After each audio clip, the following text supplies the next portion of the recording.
ಎಲ್ಲರಿಗೂ ನಮಸ್ಕಾರ.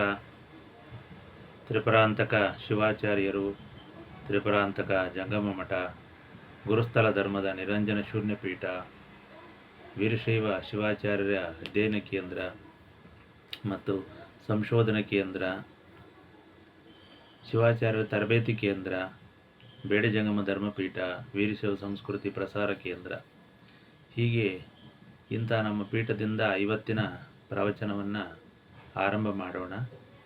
ಇದುವರೆಗೆ ನಾವು ಹೇಗೆ ವೀರಶೈವ ಸನಾತನ ಧರ್ಮವನ್ನು ಹತ್ತಿಕ್ಕಲಿಕ್ಕೆ ಯಾವ್ಯಾವ ರೀತಿ ತಂತ್ರ ಕುತಂತ್ರಗಳನ್ನು ಹೆಣೆದು ಹಲವಾರು ಗ್ರಂಥಗಳಲ್ಲಿ ವೀರಶೈವ ಧರ್ಮದ ಉಲ್ಲೇಖಗಳನ್ನು, ಮಾಹೇಶ್ವರ ಧರ್ಮ ಎಂತಕ್ಕಂಥದ್ದನ್ನು ಇದೇ ವೀರಶೈವ ಧರ್ಮ, ಪಾಶುಪತವೇ ವೀರಶೈವ ಅಂತಕ್ಕಂಥದ್ದನ್ನು ತಿಳಿದುಕೊಳ್ಳದೆ ಅವರ ಮನ ಬಂದಂತೆ ಹೇಗೆ ಅವರು ವ್ಯಾಖ್ಯಾನಗಳನ್ನು ಮಾಡಿಕೊಂಡು ತಿರುಚುತ್ತಾ ಬಂದರು, ಅದೇ ರೀತಿಯಾಗಿ ಎಲ್ಲ ಗ್ರಂಥಗಳಲ್ಲಿಯೂ ವಚನಗಳಲ್ಲಿಯೂ ಕೂಡ ಅವರು ವೀರಶೈವರ ತಪ್ಪನ್ನು ಹುಡುಕುತ್ತಾ ಬಂದಿದ್ದಾರೆ. ಹಾಗೆ ವಚನಗಳಲ್ಲಿರ್ತಕ್ಕಂಥ ಕೆಲವು ವಿಷಯಗಳನ್ನು ಈಗ ನೋಡೋಣ. ಮುಖ್ಯವಾಗಿ ಇಲ್ಲಿ ನಮಗೆ ತೊಂದರೆ ಆಗಿರತಕ್ಕಂಥದ್ದು, ಬಹುಪಾಲು ಇತಿಹಾಸ ತಿರುಚಲ್ಪಟ್ಟಿರ್ತಕ್ಕಂಥದ್ದು, ವೀರಶೈವರ ಬಗ್ಗೆ ಇಲ್ಲ ಸಲ್ಲದ ಅಪಪ್ರಚಾರ ಹುಟ್ಟಿರ್ತಕ್ಕಂಥದ್ದು ಕಲಬುರ್ಗಿಯವರಿಂದ ಅಂತಕ್ಕಂಥದ್ದು ನಮಗೆ ಚೆನ್ನಾಗಿ ಗೊತ್ತಿದೆ. ಆದ್ದರಿಂದ ಅಲ್ಲಿಂದ ಈಚೆಗೆ ಮಾತ್ರ ವೀರಶೈವ ಧರ್ಮದ ಅಪಪ್ರಚಾರ ಶುರುವಾಯಿತು. ಅದಕ್ಕೋಸ್ಕರ ಅದನ್ನು ನಾವು ಒಂದೊಂದಾಗಿ ಅವರ ಮಾರ್ಗ 4 ಅಂತಕ್ಕಂಥ ಒಂದು ಏನು ಸಂಪುಟಗಳು ಬರೆದಿದ್ದಾರೆ ಅದರಲ್ಲಿ ಒಂದೊಂದನ್ನು ನೋಡ್ತಾ ಹೋಗೋಣ. ಯಾವ ರೀತಿಯಾಗಿ ಅವರು ತಿರುತ್ತಾ ಬಂದಿದ್ದಾರೆ, ಯಾವ ರೀತಿಯಾಗಿ ಅವರು ಅಲ್ಲಗಳಿತಾ ಬಂದಿದ್ದಾರೆ ಅಂತಕ್ಕಂಥದ್ದನ್ನು ನೋಡೋಣ. ಈಗ ಉದಾಹರಣೆಗೆ ಚತುರಾಚಾರ್ಯರ ವಿಷಯ ತಗೊಳ್ಳೋಣ. ಅವರೇನು ಬರೆದಿದ್ದಾರೆ, ಮಾರ್ಗ 4 60ನೇ ಪುಟದಲ್ಲಿ ವಚನಗಳಲ್ಲಿ ಚತುರಾಚಾರ್ಯರ ಉಲ್ಲೇಖ ಒಂದು ಪ್ರಕ್ಷಿಪ್ತತೆ ಅಂತ ಬರೆದಿದ್ದಾರೆ.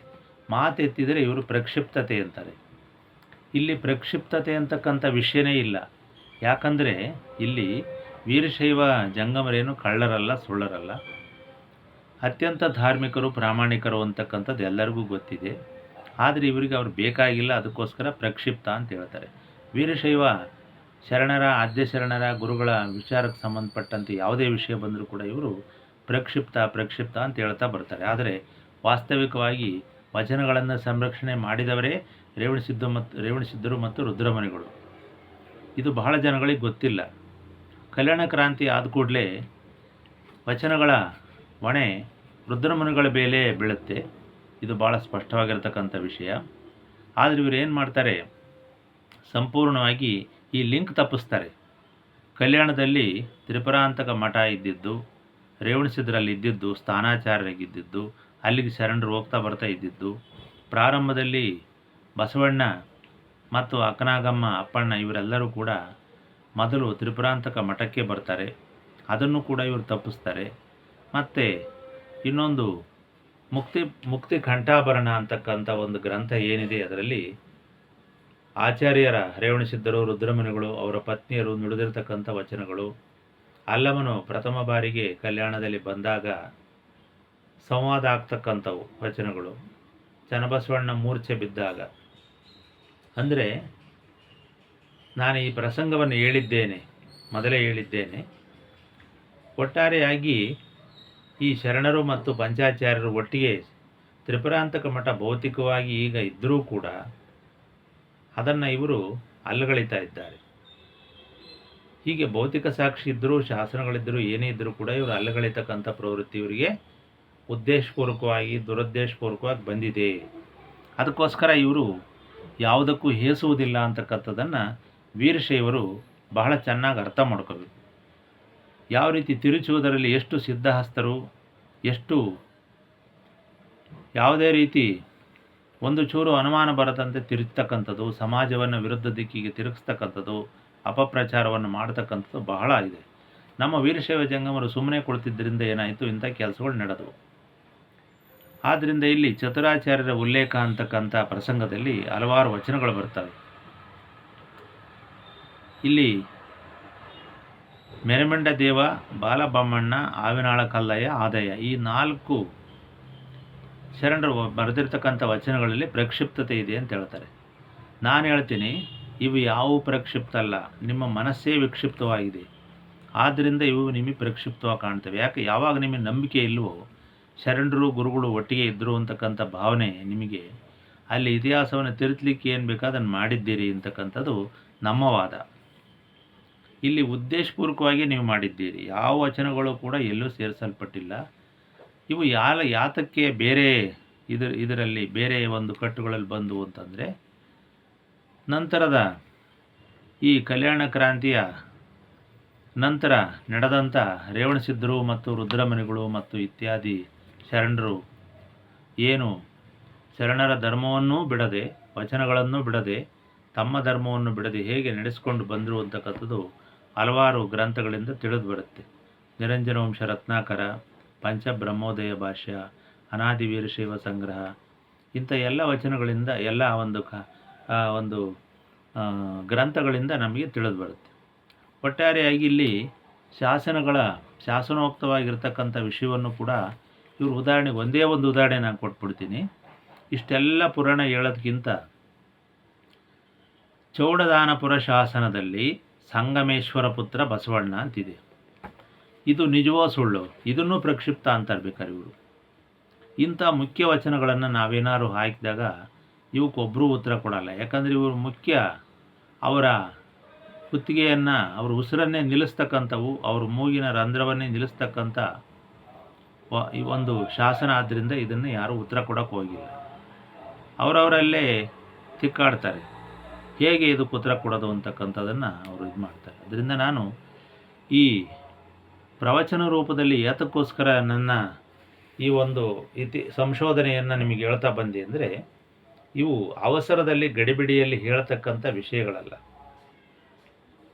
ಮತ್ತು ಅದಕ್ಕೆ ಆ ರೀತಿ ಹೇಳಕ್ಕೆ ಹೋದರೆ ಇದು ಸಂಶೋಧನೆ ಆಗುವುದಿಲ್ಲ. ಗಡಿಬಿಡಿಯಲ್ಲಿ ಹೇಳ್ತಕ್ಕಂಥ ಯಾವುದೇ ವಿಷಯ ಜನಗಳಿಗೆ ನಂಬಿಕೆ ಬರಲ್ಲ. ಆದ್ದರಿಂದ ನಾನು ಬಹಳ ಸಾವಧಾನವಾಗಿ, ಅರ್ಥವಾಗಲಿ ಅನ್ನೋ ದೃಷ್ಟಿಯಿಂದ ನಿಧಾನವಾಗಿ ಪ್ರತಿಯೊಂದು ಸುಲಿದ ಬಾಳೆಹಣ್ಣು ಇದ್ದಂತೆ ನಾನು ಹೇಳ್ತಾ ಬಂದಿದ್ದೇನೆ. ಆದ್ದರಿಂದ ಈ ಚೌಡದಾನಪುರ ಶಾಸನದಲ್ಲಿ ಬರತಕ್ಕಂಥ ಸಂಗಮೇಶ್ವರ ಪುತ್ರ ಬಸವಣ್ಣ ಅಂತಕ್ಕಂಥ ಒಂದು, ಮತ್ತು ಸಂಗಮೇಶ್ವರ ಗುಡಿಯ ಶಾಸನದಲ್ಲಿ ಬರತಕ್ಕಂಥ ಸಂಗಮೇಶ್ವರ ದೇವರಿಗೆ ಧಾರಾಪೂರ್ವಕವಾಗಿ ದತ್ತಿ ಅಂತಕ್ಕಂಥ ಬಂದಿರೋ ವಿಷಯ, ಮತ್ತು ಈ ಸರ್ವ ಪುರಾತನರ ವಚನಗಳ ಕಟ್ಟುಗಳು ಅದರಲ್ಲಿ ಬರತಕ್ಕಂಥ ಸಂಗಮೇಶ್ವರ ಅಪ್ಪಣ್ಣಗಳ ವಚನಗಳು ಅಂತ ಬರ್ತವೆ. ಅದರಲ್ಲಿ ವೀರಶೈವ ನಿರಾಕಾರ ಇಷ್ಟಲಿಂಗದ ಕಲ್ಪನೆ ಅವರು ಹೇಳ್ತಾ ಇದ್ದರು. ಅವರು ಆದ್ಯ ಶರಣರಾಗಿದ್ದರು ಸಂಗಮೇಶ್ವರಪ್ಪಣ್ಣಗಳು, ಇವರೇ ಬಸವಣ್ಣನ ಗುರುಗಳಾಗಿದ್ದರು ಅಂತಕ್ಕಂಥದ್ದು ಬಹಳ ಚೆನ್ನಾಗಿ ಗೊತ್ತಾಗುತ್ತೆ. ಅವರು ಅಲ್ಲಿ ಸಂಗಮದಲ್ಲಿ, ಆ ವಿದ್ಯಾಲಯದಲ್ಲಿ, ಸಾರಂಗ ಮಠದಲ್ಲಿ ಮಾಂಡೋಕ್ಯ ಉಪನಿಷತ್ತಿನ ಪಾಠಗಳನ್ನು ಮಾಡ್ತಿದ್ದಾಗ ಅದರಲ್ಲಿ ಬರ್ತವೆ ಈ ವಿಷಯ. ಅದನ್ನು ಅವರು ತಮ್ಮ ವಚನದಲ್ಲೂ ಬರೆದಿದ್ದಾರೆ. ಅದನ್ನೇ ಬಸವಣ್ಣ ಕೇಳಿಸ್ಕೊಂಡು ನಿರಾಕಾರ ಇಷ್ಟಲಿಂಗದ ಕಲ್ಪನೆಯನ್ನು ಮಾಡಿಕೊಂಡಿದ್ದಾನೆ ಅಂತಕ್ಕಂಥದ್ದು. ಸಂಗಮೇಶ್ವರ ಗುರುಗಳೇ ಇಲ್ಲಿ ಬಸವಣ್ಣನ ಗುರುಗಳು ಅಂತಕ್ಕಂಥದ್ದು ಇದ್ದರೂ ಕೂಡ ಇದುವರೆಗೆ ಯಾರು ಈ ಕಲಬುರಗಿಯವರಾಗಿರ್ಬೋದು, ಇನ್ನುಳಿದವರಾಗಿರ್ಬೋದು, ಯಾರೂ ಕೂಡ ಈ ವಿಷಯವನ್ನು ಎತ್ತುವುದಿಲ್ಲ. ಅಂದರೆ ಇವರ ಮನಸ್ಥಿತಿ ಹೇಗಿದೆ ನೋಡಿ, ಯಾವ ರೀತಿಯಾಗಿ ವ್ಯವಸ್ಥಿತವಾಗಿ ವೀರಶೈವ ಪರಂಪರೆಯನ್ನು ಬೇರ್ಪಡಿಸಿ ಶರಣ ಪರಂಪರೆ ಬೇರೆ ಅಂತಕ್ಕಂಥದ್ದನ್ನು ದೃಢ ಮಾಡಲು ಇನ್ನಿಲ್ಲದ ಪ್ರಯತ್ನಗಳನ್ನು, ಕುತಂತ್ರ ಕುಯುಕ್ತಿಗಳನ್ನು ಮಾಡಿದ್ದಾರೆ. ಅದಕ್ಕೋಸ್ಕರ ಗ್ರಂಥಗಳನ್ನೇ ರಚಿಸಿದ್ದಾರೆ, ಎಲ್ಲವನ್ನೂ ತಿರುಚಿದ್ದಾರೆ.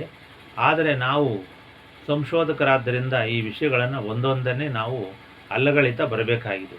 ಮುಖ್ಯವಾಗಿ ಕಲಬುರಗಿಯವರ ಒಂದು ಸಂಪುಟಗಳನ್ನೇ ನಾವು ಧಿಕ್ಕರಿಸಬೇಕಾಗಿದೆ, ವಚನಗಳನ್ನೇ ನಾವು ಧಿಕ್ಕರಿಸಬೇಕಾಗಿದೆ. ಯಾತಕ್ಕೆ ಅಂತಂದರೆ 15ನೇ ಶತಮಾನದಲ್ಲಿ ಬಂದಂಥವು ಇವೆಲ್ಲ ವಚನಗಳು, ಮೂಲ ವಚನಗಳು ಯಾವೂ ಇಲ್ಲ. ಆದ್ದರಿಂದ ಈ ವಚನಗಳನ್ನು ನಾವು ಸಂಪೂರ್ಣವಾಗಿ ವೀರಶೈವ ಪರಂಪರೆಯವರು ತಿರಸ್ಕಾರವನ್ನು ಮಾಡಬೇಕು. ಯಾರು ಬರೆದರು ಅಂತಕ್ಕಂಥದ್ದು ಗೊತ್ತಿಲ್ಲ, ಏನು ಗೊತ್ತಿಲ್ಲ. ಬಸವಣ್ಣನವರ ವಚನಗಳನ್ನು ಉದಾಹರಣೆ ತಗೊಂಡ್ರೆ ಬಸವಣ್ಣನವರ ವಚನಗಳು ಅಂತ ಬರುತ್ತಾರೆ. ಅಂದರೆ ಅವರೇ ಯಾಕೆ ಮೂಲ ವಚನಗಳಾಗಿದ್ದರು, ಅವರೇ ಯಾಕೆ ಅದ್ರ ಮೇಲೆ ಹಂಗೆ ಬರೀತಾ ಇದ್ದರು. ಅಪ್ಪಣ್ಣನ ವಚನಗಳು ಹಿಂಗೆ ಬರುತ್ತೆ. ಆಮೇಲೆ ಅವರೇ ಹೇಳಿದ್ದಾರೆ 15ನೇ ಶತಮಾನದಲ್ಲಿ ಆದವು ಮೂಲ ವಚನಗಳನ್ನು ಹಾಳು ಮಾಡಿದ್ದು. ಯಾರೂ ಹಾಳು ಮಾಡೋಕ್ಕೆ ಹೋಗಿಲ್ಲ. ಅಷ್ಟು ವರ್ಷದ ವಚನಗಳನ್ನು ಯಾರು, ನಿಮ್ಮ ಮನೇಲೆ ಒಂದು ಜಮೀನಿಂದ ಒಂದು ದಾಖಲೆ ಇಟ್ಕೊಳಕ್ಕೆ ನಿಮಗೆ ಯೋಗ್ಯತೆ ಇರಲ್ಲ, ವಚನಗಳು ಹಾಳು ಮಾಡಿದರು, ಶರಣರನ್ನು ಕೊಂದುಬಿಟ್ರು ಅಂತೇಳಿ ಇಲ್ಲೂ ಸಲದ ಮಾತಾಡ್ತಿರ್ತೀರಿ. ನೀವೇನು ಕಂಡಿದ್ರೆ ಈಗ ನೀವು ಅದನ್ನೆಲ್ಲ ಇಟ್ಕೊಂಡು ಏನು ಕೋರ್ಟ್ಗೆ ಹೋಗ್ತೀರಾ ವೀರಶೈವರ ಮೇಲೆ?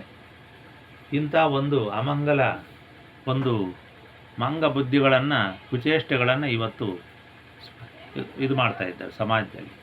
ಆದರೆ ಇವ್ಯಾವು ಕೂಡ ಸಲ್ಲದು. ನೀವು ಎಷ್ಟೇ ಪ್ರಯತ್ನ ಮಾಡಿದರೂ ಕೂಡ ಅದು ನಿರರ್ಥಕ ಪ್ರಯತ್ನಗಳು. ಇದನ್ನು ಮಾಡಲಿಕ್ಕೆ ಹೋಗಬೇಡಿ. ಇದೆಲ್ಲ ಏನೂ ಪ್ರಯೋಜನ ಇಲ್ಲ. ಸುಮ್ಮನೆ ಜೀವನ ಮಾಡ್ಕೊಂಡೋಗಿ ಇತಿಹಾಸವನ್ನು ಯಾರು ಉಳಿಸ್ಲಿಕ್ಕಾಗೋದಿಲ್ಲ. ವೀರಶೈವ ಪರಂಪರೆಯೇ ಬೇರೆ, ಕೆಳವರ್ಗದ ಪರಿಶಿಷ್ಟ ಪರಂಪರೆಗಳೇ ಬೇರೆ ಅಂತಕ್ಕಂಥ ವಿಷಯವನ್ನು ಇಲ್ಲಿ ಸೂಚ್ಯವಾಗಿ ಹೇಳ್ತಾ ಇದ್ದೇನೆ.